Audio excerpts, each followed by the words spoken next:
Exodus 13. The Lord said to Moses, "Consecrate to me every firstborn male. The first offspring of every womb among the Israelites belongs to me, whether human or animal." Then Moses said to the people, "Commemorate this day, the day you came out of Egypt, out of the land of slavery, because the Lord brought you out of it with a mighty hand. Eat nothing containing yeast. Today, in the month of Aviv, you are leaving.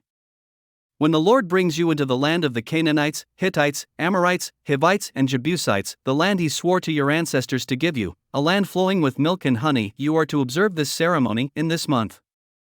For 7 days eat bread made without yeast, and on the 7th day hold a festival to the Lord. Eat unleavened bread during those 7 days, nothing with yeast in it is to be seen among you, nor shall any yeast be seen anywhere within your borders. On that day tell your son, I do this because of what the Lord did for me when I came out of Egypt. This observance will be for you like a sign on your hand and a reminder on your forehead that this law of the Lord is to be on your lips. For the Lord brought you out of Egypt with his mighty hand. You must keep this ordinance at the appointed time year after year. After the Lord brings you into the land of the Canaanites and gives it to you, as he promised on oath to you and your ancestors, you are to give over to the Lord the first offspring of every womb. All the firstborn males of your livestock belong to the Lord. Redeem with a lamb every firstborn donkey, but if you do not redeem it, break its neck. Redeem every firstborn among your sons. In days to come, when your son asks you, "What does this mean?" say to him, "With a mighty hand the Lord brought us out of Egypt, out of the land of slavery. When Pharaoh stubbornly refused to let us go, the Lord killed the firstborn of both people and animals in Egypt.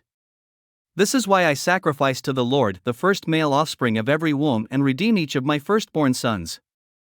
And it will be like a sign on your hand and a symbol on your forehead that the Lord brought us out of Egypt with his mighty hand."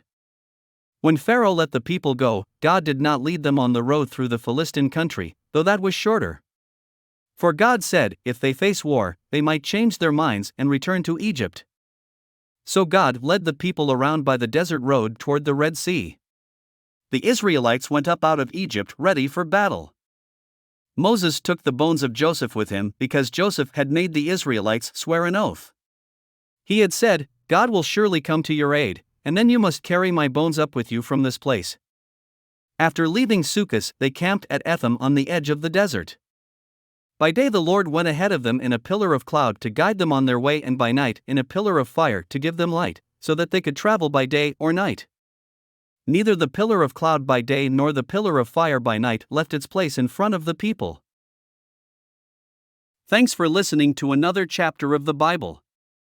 At My Faith Fuel, we believe a good coffee fuels your faith and energizes your day.